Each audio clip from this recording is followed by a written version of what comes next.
perawat Nela yang akan mendampingi Ibu hari ini. Kalau boleh tahu dengan Ibu siapa ya?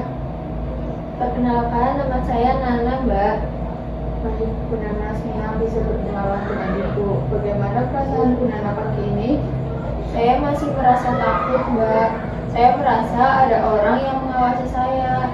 Baik, Bu Nana, saya dengarkan cerita Ibu. Perasaan seperti diawasi itu biasanya muncul kapan saja atau pada waktu tertentu.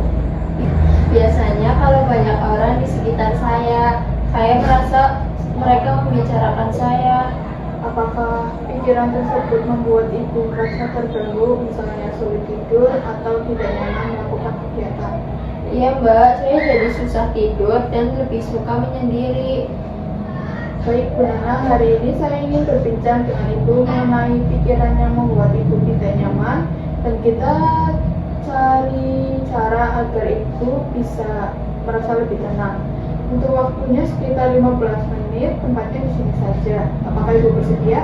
Iya, Mbak, saya bersedia. Bu Nana, saya ingin memahami lebih jelas saat Ibu merasa orang lain membicarakan Ibu, apa yang Ibu pikirkan? Saya pikir mereka ingin menjatuhkan saya atau mengambil barang saya. Baik, Bu Nana, saat pikiran itu muncul, apa yang biasanya Ibu lakukan? Saya diam, tidak mau keluar kamar, dan memperhatikan orang-orang.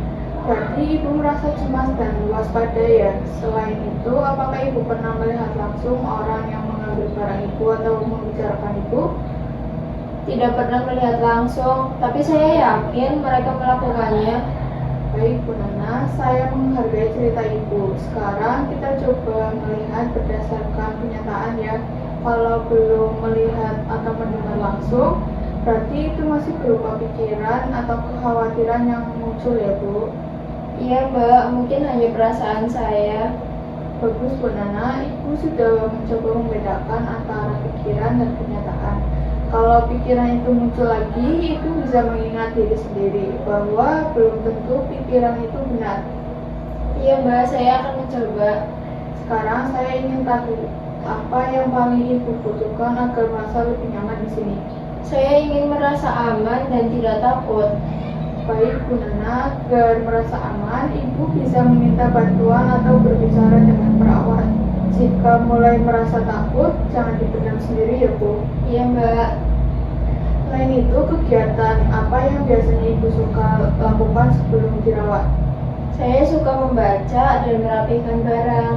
Bagus, Bu Nana, kegiatan tersebut bisa membantu mengalihkan pikiran yang membuat Ibu cemas. Kita pilih salah satu kegiatan yang bisa Ibu lakukan di sini. Saya mau membaca buku. Baik, Bu, nanti jadwal hariannya kita buat, misalkan membaca buku pada pagi atau sore hari. Jika pikiran takut muncul, Ibu bisa mencoba membaca atau berbicara dengan perawat ya. Iya, Mbak, saya akan mencoba. Bagus sekali, Bu Nana, saya senang karena Ibu mau bekerja sama dan mencoba cara baru. Iya, Mbak. Baik, Bu Nana, bagaimana perasaan Ibu setelah kita berbincang hari ini? Saya merasa lebih lega dan agak tenang. Bagus, Bu Nana, saya lihat Ibu sudah mampu menceritakan perasaan Ibu dan mencoba membedakan pikiran dengan kenyataan. Hari ini kita sudah belajar mengenai pikiran yang muncul, cara mengontrolnya, dan kegiatan yang bisa membantu Ibu merasa lebih nyaman. Iya, Mbak. Nanti Ibu coba lakukan kegiatan membaca sesuai jadwal yang sudah kita buat.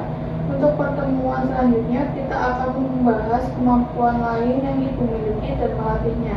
Iya, Mbak, terima kasih. Sama-sama Ibu, kalau begitu saya izin pamit terlebih dahulu ya. Iya, Mbak.